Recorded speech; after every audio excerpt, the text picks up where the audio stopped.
Good morning or good afternoon, depending on where you are joining us from, and welcome to this webinar, EPDs Beyond Concrete and into MEP. We're joined by three guests today who are going to be diving into the topic of reducing carbon in the MEP industry and talking about why EPDs are becoming so important as part of that journey. So here's a little bit about what you can expect from today's session. We'll have Matteo Dall'Ombra and Philp talking about the trends and changes that they're seeing in the industry and also how they're tackling carbon transparency at Daikin. Then we'll also have Johanna Jarvinen, Special Projects Lead at One Click LCA. She's going to be showing you the MEP Carbon Tool from One Click LCA and demonstrating how it's helping to reduce carbon in the sector. If you do have questions that you'd like to ask, please feel free to put them in the Q&A panel at any point during the session. We'll have people in there ready to answer those questions for you. And if you'd like to speak to one of our carbon experts following the webinar, look out for the poll later on where you'll be able to raise your hand for a demo and we'll be in touch to arrange that for you. So without further ado, let's meet our first guest speaker. It's Philp from Daikin, New Zealand. So over to you, Ryan. Thank you, Laura. Good morning, everyone. So I'm Philp from Daikin, New Zealand. I'm the sustainability lead here. And for this section of the presentation, we're going to be looking at some typical trends that we're seeing in the region surrounding New Zealand, some of the trends and market movements that have been driving reduction in carbon emissions and has very much helped drive the conversation around embodied carbon. So firstly, I just wanted to provide this bit of data, which is a report by the New Zealand Green Building Council from just December of 2023. So this highlights that the built environment represents about 40% of all emissions worldwide.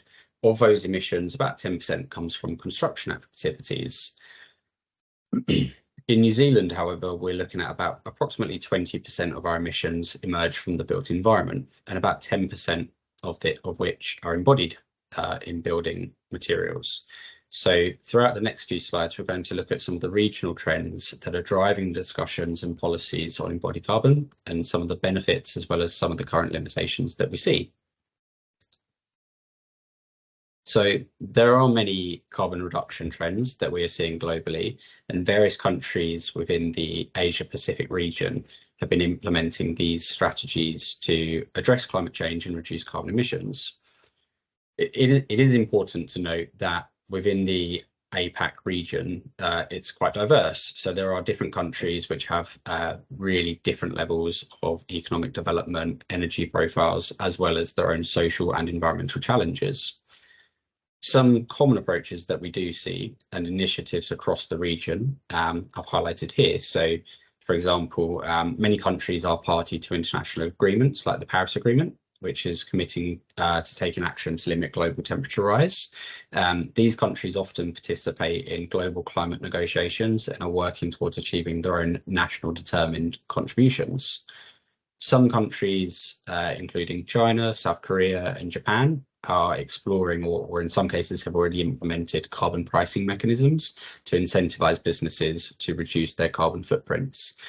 New Zealand is a great example here, as we've got a long-standing national emissions trading scheme. Many of countries are heavily investing in increasing their share of renewable energy within their energy mix. So like solar, wind, hydro, etc. Some countries such as China and India have become global leaders in the renewable energy deployment. And today, I think China's got about 500 gigawatts, which represents approximately 40% of global capacity. Improving energy efficiency is obviously really key in this whole discussion. And we're seeing that in various sectors, so not just buildings, but also across transportation and various other industries. Buildings, obviously, it's really key, and that will drive onto the conversation that we'll be discussing for the next few slides. Climate resilience is something that does come up quite a lot in our region, given the vulnerability of some of the countries and how susceptible they are to impacts of climate change. So there are ongoing efforts to enhance climate resilience and adapt to changing environmental conditions, which are currently underway. Green finance is another point worth mentioning. We've got many countries who are working on developing kind of different initiatives which will help fund sustainable and low carbon projects. This involves promoting investments in environmentally friendly and like climate resilient projects. When we look a bit more detail within the construction sector, there are several trends and initiatives aimed at reducing carbon emissions and promoting sustainability. So for example, there are many green building certifications. So countries across the APAC region have adopted or are encouraging the adoption of green building certifications such as Green Star or Neighbours, LEED, and then there are others as well which also promote sustainable construction practices or energy efficiency and the use of environmentally friendly materials. Life cycle assessments is a big thing, which is very pertinent to the topic we're discussing today. There's a growing emphasis on conducting life cycle assessments, so LCAs, for construction projects. We're seeing this through government schemes, reporting standards, and building certifications, of which are highlighted in some of the aforementioned standards. It's also worth mentioning that there is obvious links within the construction sector and buildings with the renewable energy integration, as well as energy efficient design and technologies. But also worth stating that there's a huge opportunity for collaboration and knowledge sharing that we're already seeing in the region. So there are industry stakeholders in our region who are increasingly collaborating and sharing knowledge on sustainable construction practices. This includes partnerships between government bodies, industry associations, educational institutes, and they're all kind of working together to promote best practices and innovation. When we look domestically or focus at New Zealand specifically, there's a few policies which will really help driving upfront carbon action or action around embodied carbon. So firstly, it's worth looking at the International Energy Agency's released documentation on the net zero by 2050 so the roadmap for the energy sector. Within this report, the IEA set out a path for the building sector, and they've got zero carbon ready buildings. In addition to the zero carbon ready buildings being highly energy efficient and sourcing renewable energy, they do recognise scope 3 emissions. So this would be looking at kind of like your modules A1 to A5, and the IEA recommends building codes being adjusted to target net zero emissions from material use in buildings, which is really pertinent. Also, in October of 2021, the financial sector amendment bill was passed. So the XRB, which is the External Reporting Board for Climate Related Disclosures, published a New Zealand climate standard, which basically is modelled off of TCFD reporting framework, which essentially means that there are reporting entities which include kind of large listed companies, building societies, investment managers of investment schemes, and kind of crown financial institutions. And there is work ongoing within this from the NZGBC, for example, who are developing their own climate scenarios for the construction and property sector. Thirdly, there's the work by the Ministry of Business, Innovation and Employment, so MB. They've got the Building for Climate Change programme, which for New Zealand, that's really key. So the BFCC was established just in 2020, but they've released a whole life and embodied carbon emissions reduction framework, and that was released all in the same year. The aim or the target here is that from 2025, it's proposed that all buildings being submitted for consent will be required to report on their whole life carbon impacts. So again, that kind of A1 to A5 emission area. Operational emissions are going to be included in reporting requirements, which is what we're used to seeing. But from 2026, we're expecting there to be maximum caps, which will be introduced on embodied and operational carbon. And then lastly, it's just worth mentioning that there is the Carbon Neutral Government Programme. So the CNGP is targeting carbon neutrality by 2025. So the programme is applicable to kind of all government-owned and funded entities, and government procurement requires all new non-residential buildings, I think with a capital value of over 9 million New Zealand dollars, need to obtain certification through approved rating tools. And this again kind of circles back to the New Zealand Green Building Council, because at present the only approved tool is the Green Star Design and As Built tool, which is run by the Green Building Council. Within that, it's really key because they've got a minimum reduction on embodied carbon target of about 10%. So again, all of these kind of policies are coming together to drive targets on embodied carbon and reduction across the supply chain. When we look at buildings and how to reduce emissions throughout the supply chain from a whole life carbon perspective, there's different strategies that we can implement, from fuel switching, energy efficiency, the move towards renewables, offsite and on-site, but also that focus on embodied carbon. So currently decarbonisation trajectories in line with the 1.5 degrees Paris Agreement aim to halve carbon emissions by 2030 to reach net zero emissions by 2050. It's imperative that we hit these targets, which are quite challenging, but to do so within the 2030 timeframe, we need to fully achieve a net zero built environment by 2050 at the latest. So as highlighted, the built environment we're talking about represents about 40% of global energy related carbon emissions, which from a global perspective works out to be about 14 gigatons of carbon per year. So part of this goal and this work that we need to go on is to reduce embodied carbon by at least 40% overall within the building sector, and for leading projects, exemplary projects, to really try to achieve a reduction of at least 50%. To date, industry is primarily focused on operational emissions. So as we decarbonise the grid, upfront carbon emissions during design and construction become more and more impactful, and we kind of cannot be reduced post building completion. So early design opportunities, early design also kind of offers that opportunity to maximise energy efficiency and then reduce ongoing emissions. There's a statistics here, or some data here, I should say, from the World Business Council for Sustainable Development in a project they worked on with Arup in London, I believe. So in January, and this report was issued in January 2023, titled Net Zero Buildings Halving Construction Emissions Today. And they stated that building services, so MEP packages, can contribute 4 to 20% of embodied carbon across different building portfolios.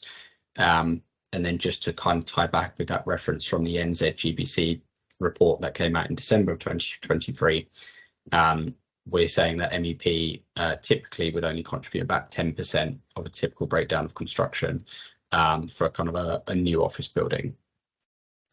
All of this data really highlights 3 key areas for us, which is one, the spotlight is now definitely on MEP.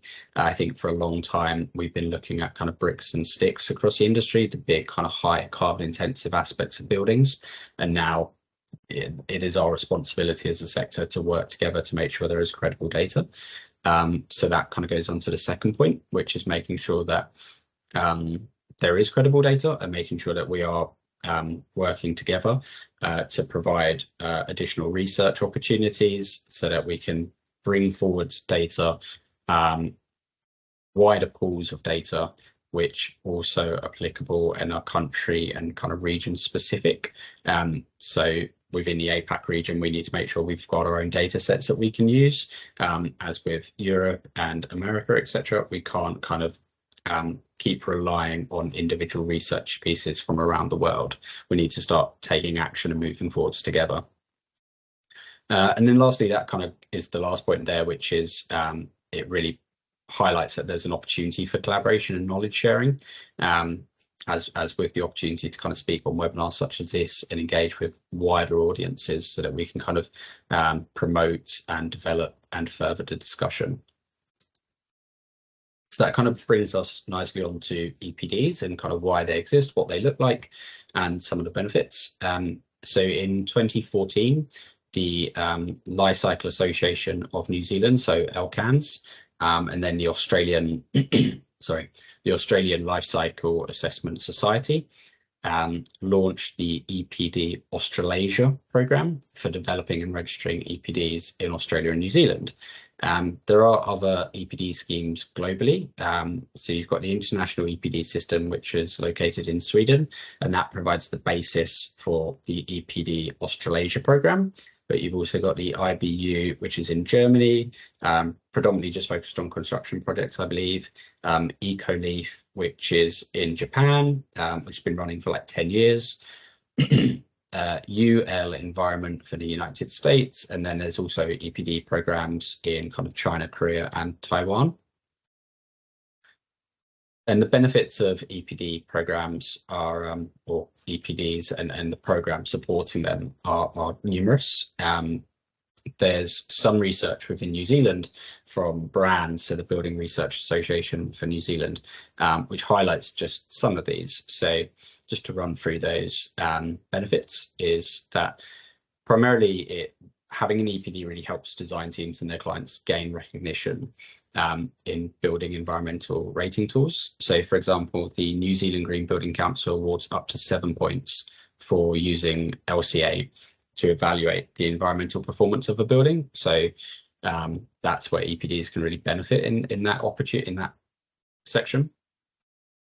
Understanding processes better, identifying cost-saving opportunities and efficiency gains is really key.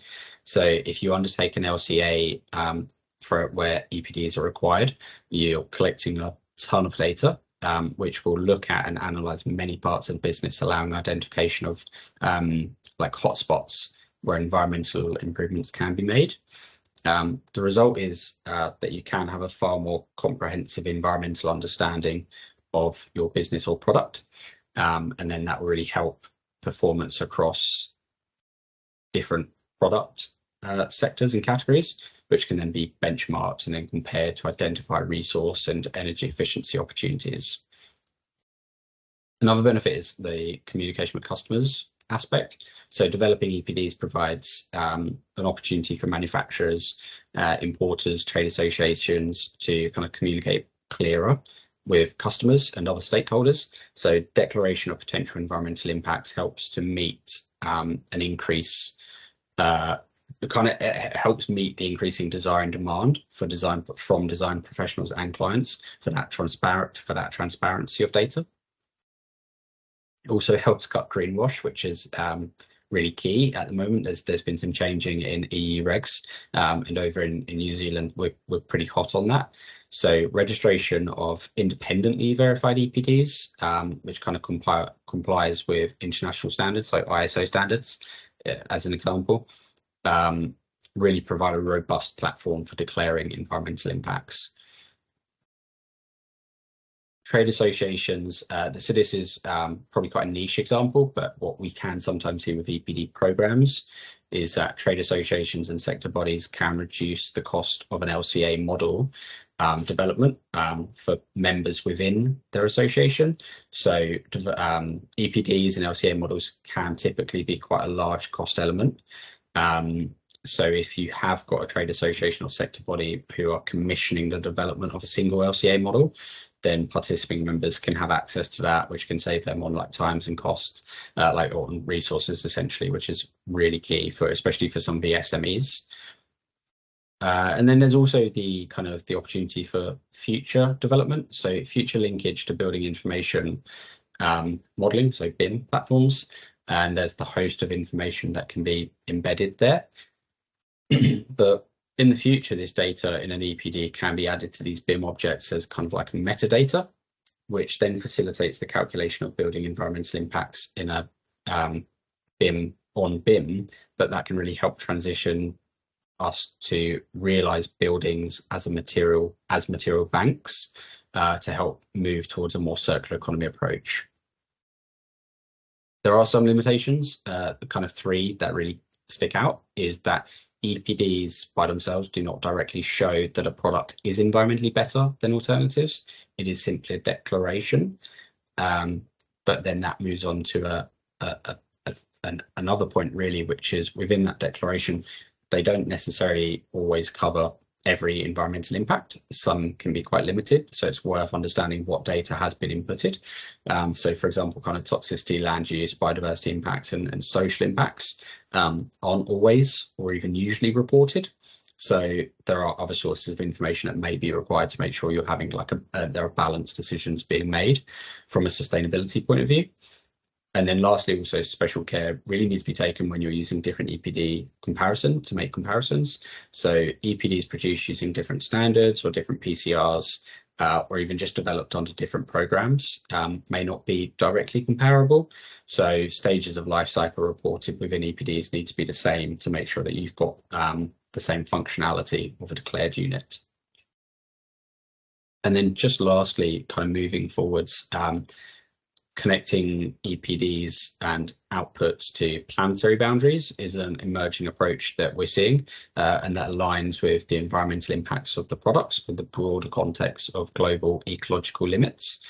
So planetary boundaries framework, which was first introduced by, I think, like 29 scientists at the Stockholm Resilience Centre back in 2009, also supported by donut economics principles, which are outlined by Kate Raworth. These identify 9 critical thresholds beyond which Earth's key kind of biophysical systems could undergo irreversible changes. So there are several boundaries, which I'm not going to go into all of them, but it's worth looking into if you haven't come across this before. But EPDs provide detailed information on the environmental impacts of products, including carbon footprint, resource use, and pollution levels. So these can be integral to assessing how products contribute to transgressing these planetary boundaries. EPDs go far beyond just measuring carbon emissions. So by offering a comprehensive overview of products' environmental impact across different dimensions, we're able to provide a multifaceted approach to understanding sustainability. So they not only foster transparency, but they also drive innovation and improvement from a product design point of view and manufacturing process element. And for consumers in industries who are becoming increasingly eco-conscious, the role of an EPD in promoting sustainability and influencing purchasing decisions is becoming ever more critical. So thank you very much for listening. Please do feel free to ask any questions in the chat and question functions provided. Thank you very much. Thank you, Ryan. Lots of really great insight there, and it's fascinating to hear how Daikin New Zealand is adapting to the changes in the industry. So lots of food for thought there for our audience. And next up, I'm going to hand the stage over to Matteo from Daikin in the UK to share his insight about how his area of the business is approaching similar issues and challenges and what the future looks like for them. Over to you, Matteo. Thanks, Laura. Thanks for the opportunity to speak at this event. My name is Matteo Dall'Ombra again. I am the commercial product manager for Daikin UK, so a completely different part of the hemisphere and the planet compared to where Ryan is located at the moment. So what I'll do in my section is giving you a perspective of what we are seeing in the UK for our market, because that is the area that we cover in a very direct way. Although, yes, we are part of Daikin Europe at large, but we have still our own independence in terms of some of the aspects that we see from local legislation, local markets. And then at the end of the day, we work with the rest of the European organization to make sure that they also know what goes on in the different local markets, so that we can all drive together and drive changes together fundamentally. Now, before I start with my presentation as well, just a quick reminder of the fact that you can drop questions in the chat.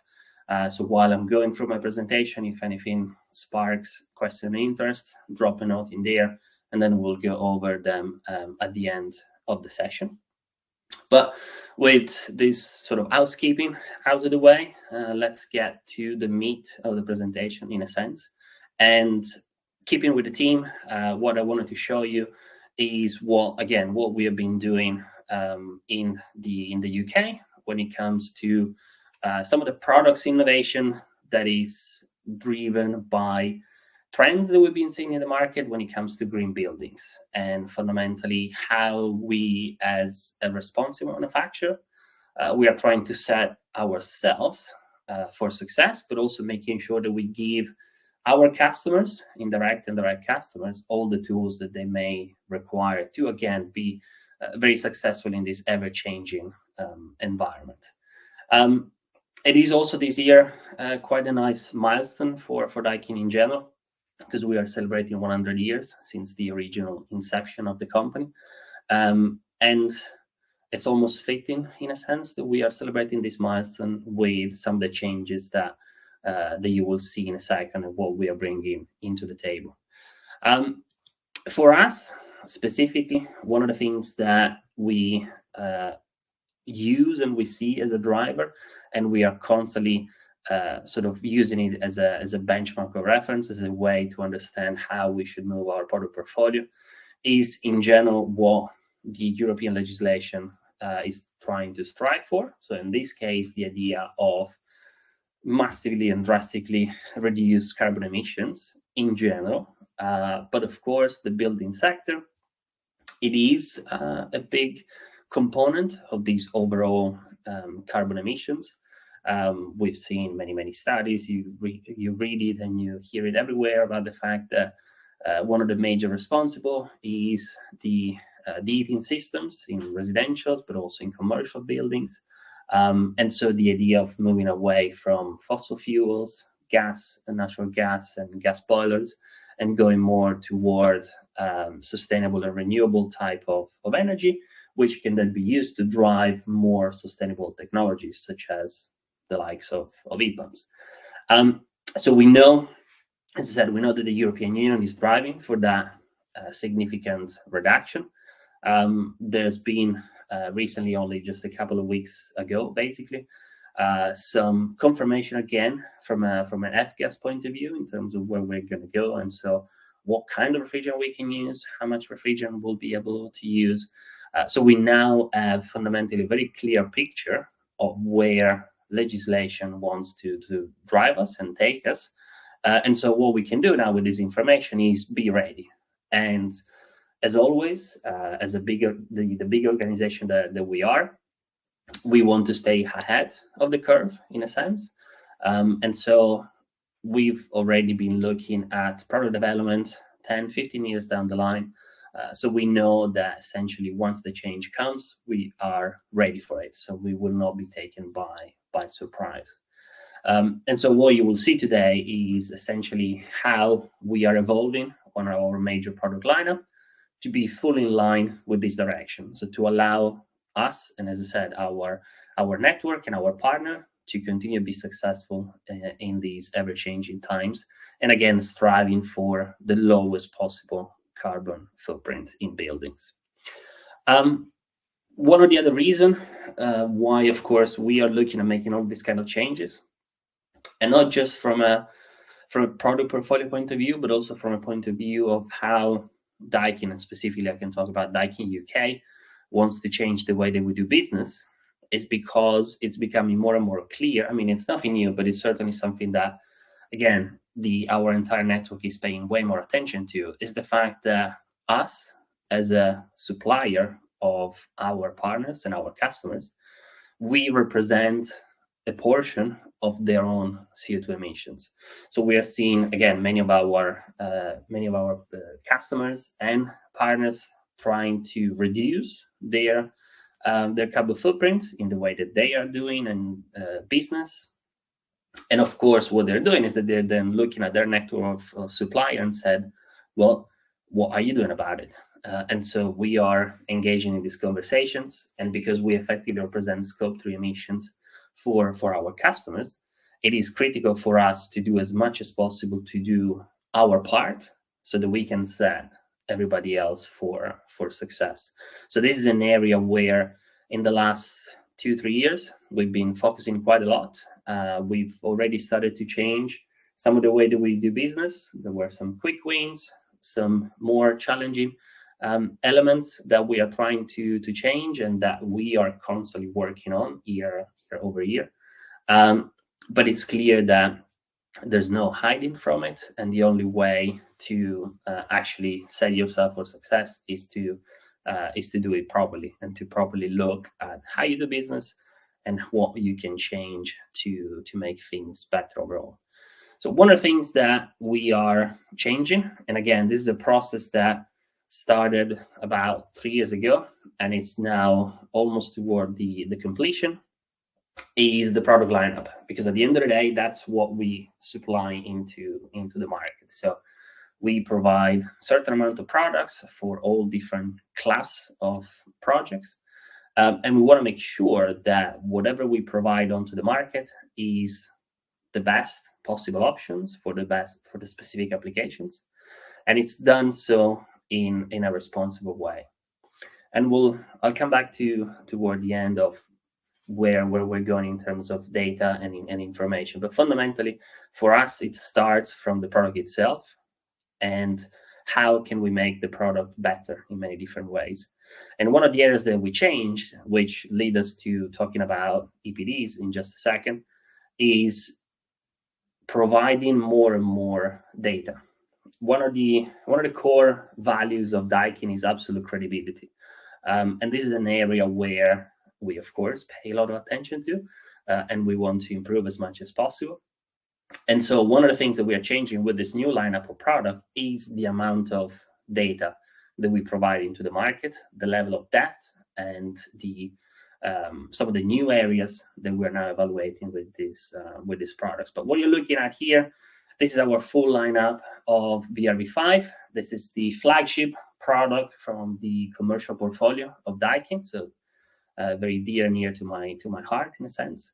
And what this represents the transition toward lower GWP refrigerant, which again, big buzzword, and we know it is going to be way more critical into the near future to be able to rely on low GWP refrigerant. So once again, we don't want to wait until the last second to do it. We've been setting up ourselves and our partner for success over the last few years by preparing this range, which came into the market in a sort of a rollout stage. So progressively over the years, we started transitioning more and more away from higher GWP refrigerant, such as R14A, and more towards this lower GWP refrigerant R32.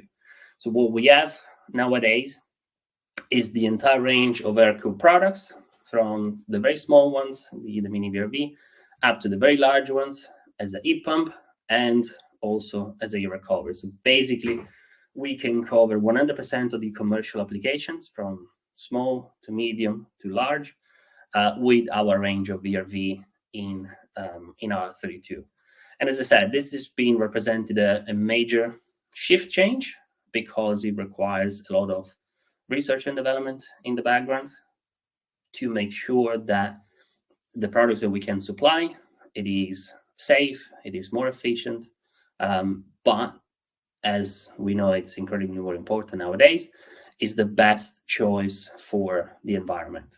Now, we can make a lot of claims, and it's sometimes easy to just make headlines and just making claims. But again, what we want to do is to back up those claims.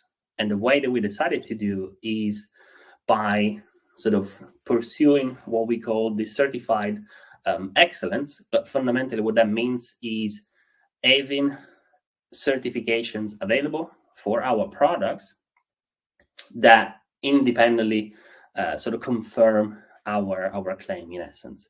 So what we have for a variety of our products, we have TM65 information, so embodied carbon information. For the last couple of years, we've been able to produce the embodied carbon values for every single product across our portfolio, from the very small single split systems up to large chillers and everything in between. So this is something that we are really proud of. It is an information that is available in multiple forms. We can very easily calculate and estimate for your project. So if you want to have that information, you know that you want to rely on that information, just give us a call, send us an email, and we can provide that data without any problem. And then what we have just released last week, as we speak, is our first EPD certification for VRV5 Max Heat Recovery. Now, this is a major milestone for us. It represents the first type of this certificate for this class of products in the UK market.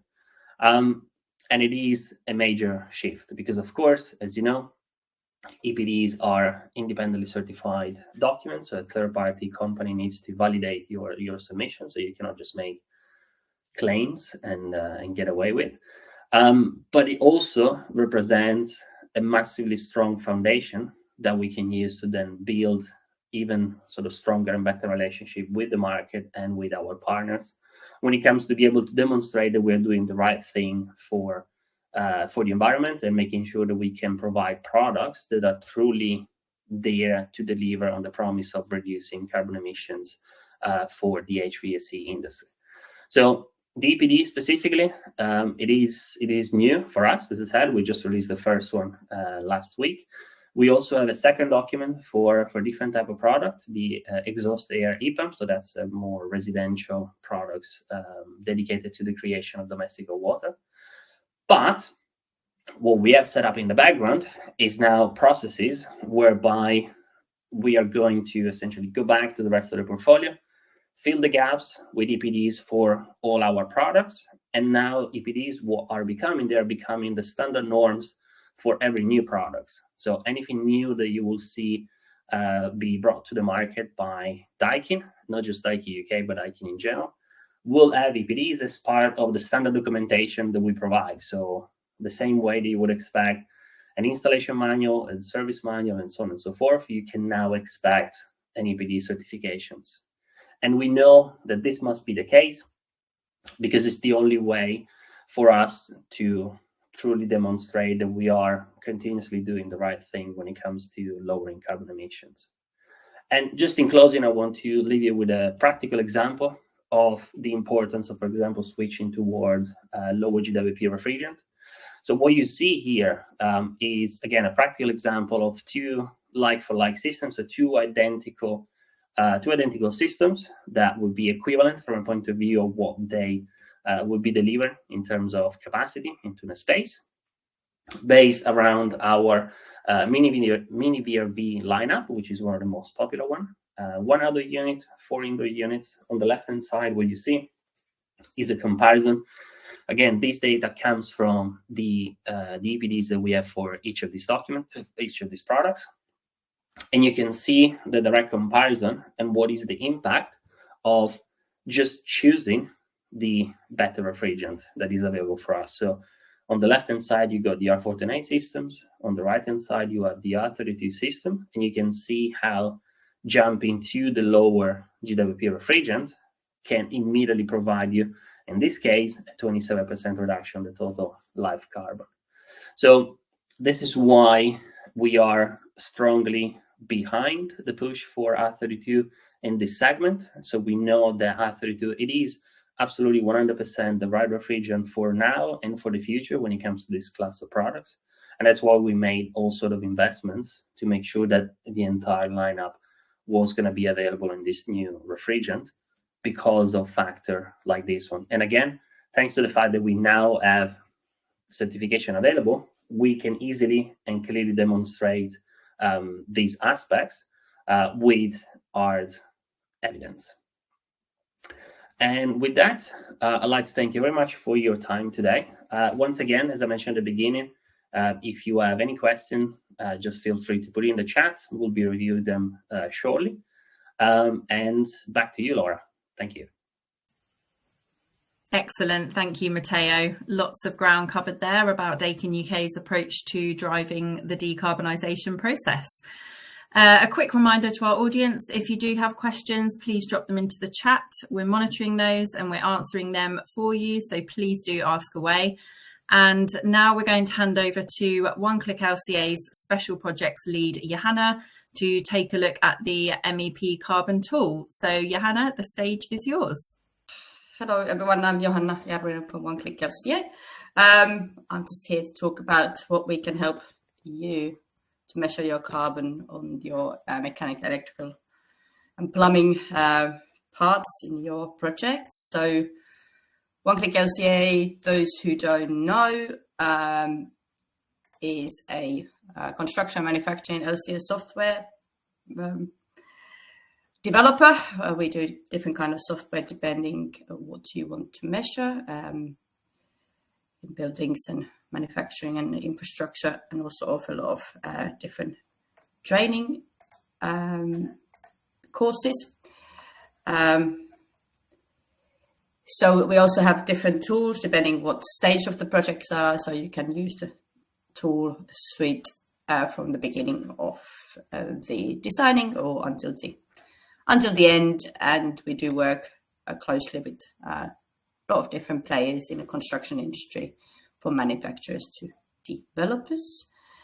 And how we do it is that we provide our clients a lot of data around the world, and which they can then use to carry out their calculation in the different tools that we offer. So depending what you need to calculate your carbon or life cycle assessment for, we should have different tools for that. And obviously all these different certifications or regulations or whatever you're calculating your carbon to has also a little bit different scopes, but we do offer basically any kind of variation for it. So you have your embodied carbon, or you have a whole life carbon, or if you want to do some certification items. So depending what you want to calculate, there is a whole lot of different scopes. So when you start in your project, just be mindful what you calculate. So there's a lot of terminology around embodied carbon, whole life carbon, upfront carbon, and so on. So just keep mindful of what you calculate, but the all is based on the same EN standard in a way, just a little bit different variations for it. So the MEP tool is one variation of such calculation. And why we have done it is because obviously MEP equipment can be a significant part of new builds or any other builds really that you need to heat or ventilate. So depending obviously where you are in the world, anything between 15 to 50% embodied carbon in the entire building comes from the MEP equipment. In new commercial buildings especially, I mean, depending how heavy your construction is, maybe Nordics is less, and whereas in the southern atmosphere it's probably a lot more, because you need to cool your buildings and keep them, and the construction might be lighter. So there is obviously, in historically, it has been often left out because of the lack of data, but if it's 50% of the entire building, it's clearly not the item to leave out. And also it's really more important on the in retrofit or fit out projects, because that's normally what you replace. I mean, you probably replace your windows and some insulation, but MEP equipment is fairly short-lived equipment, so they need to be replaced a lot more often, and they can obviously count even more in the whole fit-out projects than in new builds as well. So why we created this tool was really just to get mechanical electrical engineers and consultants to think about their carbon footprint, not just the energy they use, which has been obviously the forefront of the industry for a lot of years, but also the embodied carbon that's associated to the manufacturing of these different equipment and other parts. It's obviously part of the whole life carbon assessment, so if some LCA consultant does it, they probably will also add it, but this could be more for the design, early design thinking, that should I, depending on the solutions you're going to put forward for your clients, you can also already calculate the carbon if you, I don't know, want to include underfloor heating, or should I put radiators or something like that, then you can already calculate what has the carbon embodied carbon, as well as the obviously energy consumption included. So there is obviously a lot of carbon conscious clients who probably are pretty interested of knowing what their carbon are from the start. So that is exactly what we can offer. And then obviously it's maybe a new service for your clients on your refurbishment projects. I mean, data centers, for example, are MEP heavy, so they are probably quite interesting of knowing such services. And how do we do this? I mean, there is obviously some MEP data around, and we probably have the most of it. And so it consists of generic data or environment product declarations. So in here it says about 7,000. It's probably moved forward since this was done a little bit more. So we continuously take more and more data points. So let's say if Daikin brings a new EPD out next month, it will be in our platform also for you to use. And it has carbon results only. So this is not like a full LCA tool. For simplicity, it only gives you embodied carbon from most stages. It does not currently have a maintenance and a repair section, but that's something that we also can add, which is in our other tools. So you get clear view. It also includes energy, water, and refrigerant use, so you can get clear understanding what that looks like in carbon terms, because refrigerants can be quite high in the use phase, and then you have all the leakages, and then obviously you get like nice graphical presentations as well to see how it is. So it is fairly simplistic and just counting the MEP equipment. So just for the data sake, say that we like the EPDs, generic data, and obviously the also any other carbon data sets like TM65 and such like will be also there. And just to see how it looked live, so I'll just show you a little bit how the tool looks like and what you can actually do. So I have here a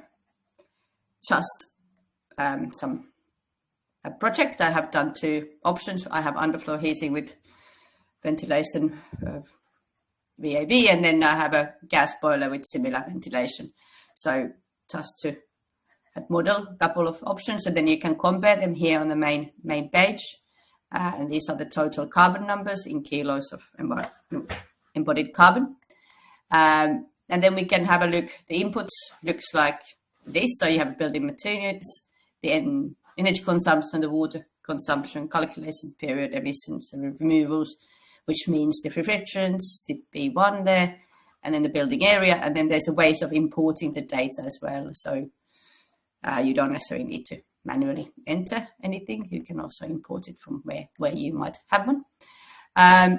So on the building materials section, the inputting, if you do it manually, then you can do it like this. So I have here some underfloor heating system, some sort of scenario which counts all the underfloor heating parts, and these are already available. Then I have some other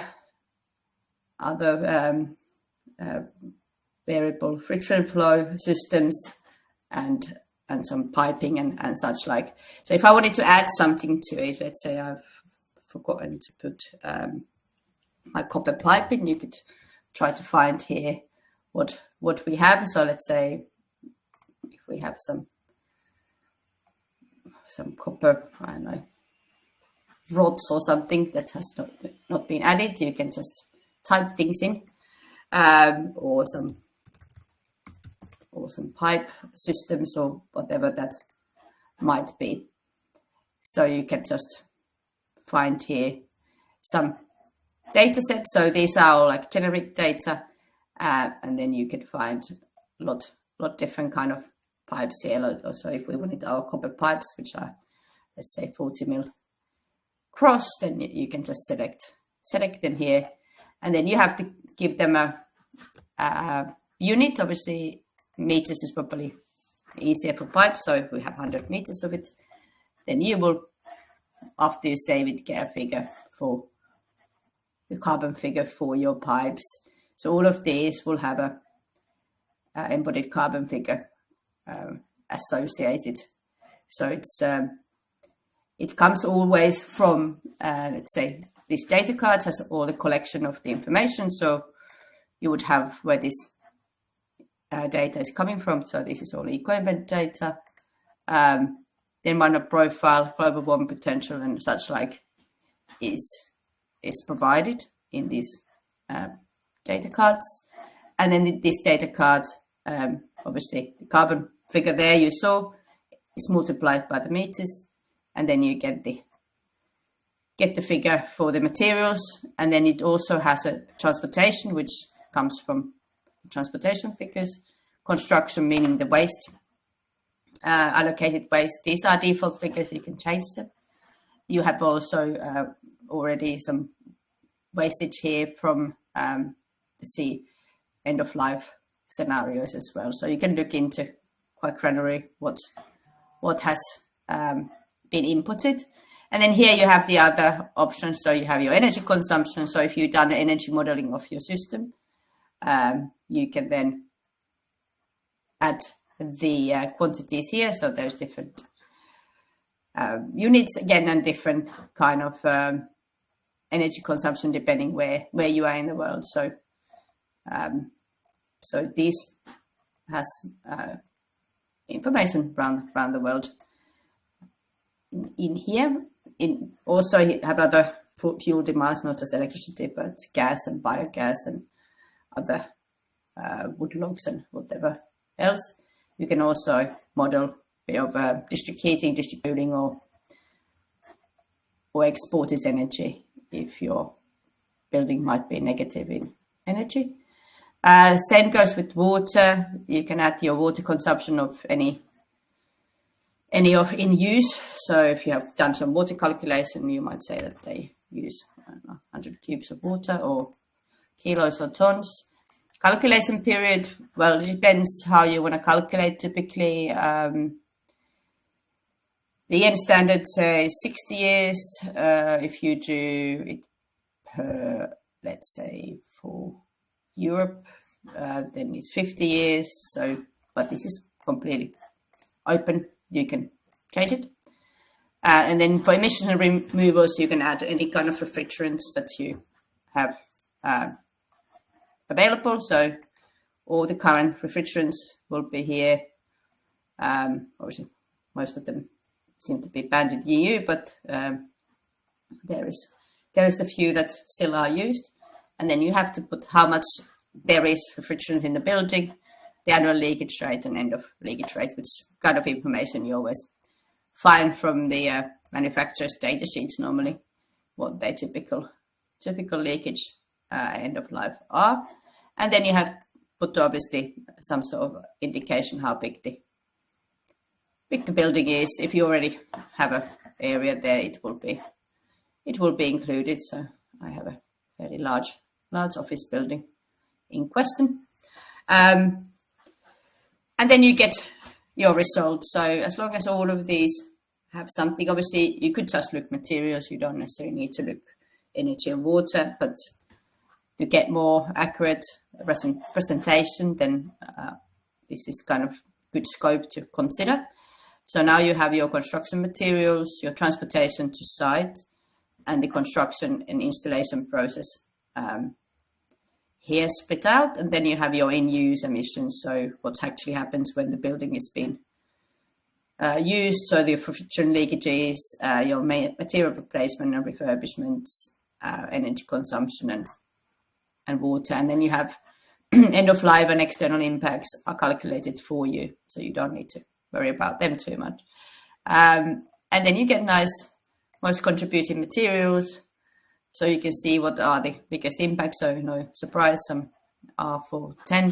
Refrigerant is the biggest contributor, and then we have some galvanized steel piping and so on. And you can have a look maybe if you could do something about them to reduce them next time. And then you get little lot of graphs depending what you want to look, life cycle stages or actual materials or system level.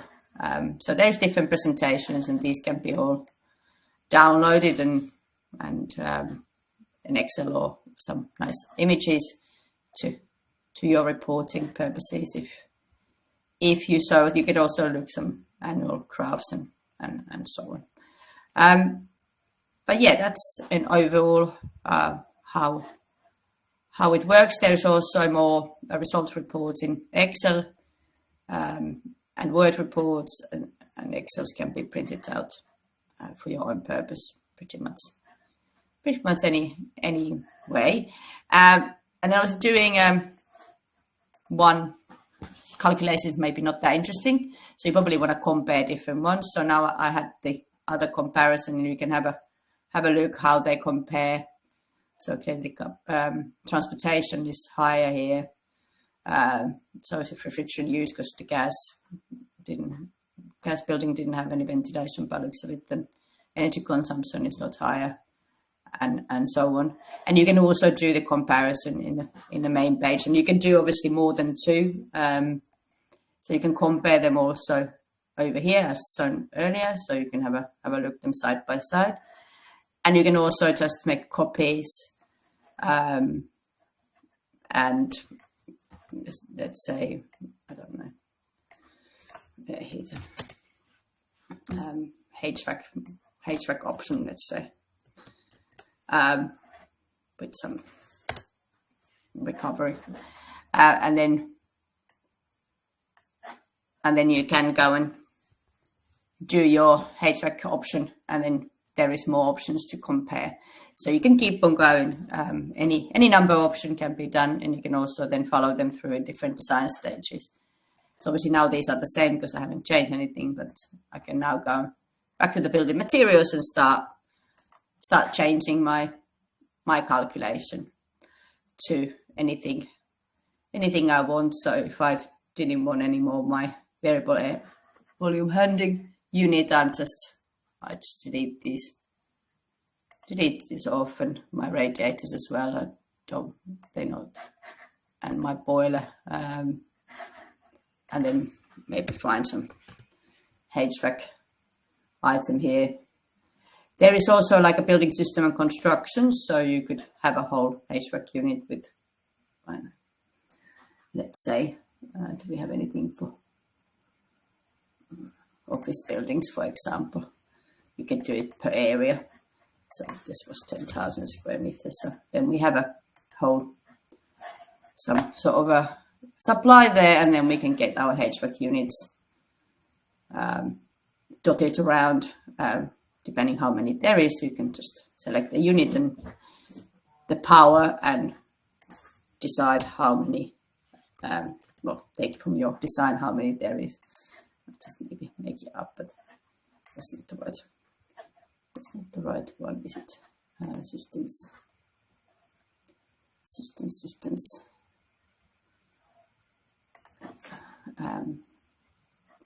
So let's say we want maybe something like that, and then we have 20 units. There we go. And also you can select the service life, so how long you likely to last. So maybe data lasts 25 years, but maybe only 20. But that's it. That's how it are modified. And now we have a third option, which is different. Obviously, you probably want to change the energy consumption and the removals and such like, but it clearly has provided us a lot more embodied carbon than the gas boiler option by a quick look. Savings. So if you have any questions, please put them into the question section in the live store on the right hand side, and we will answer them as they come up. Thank you.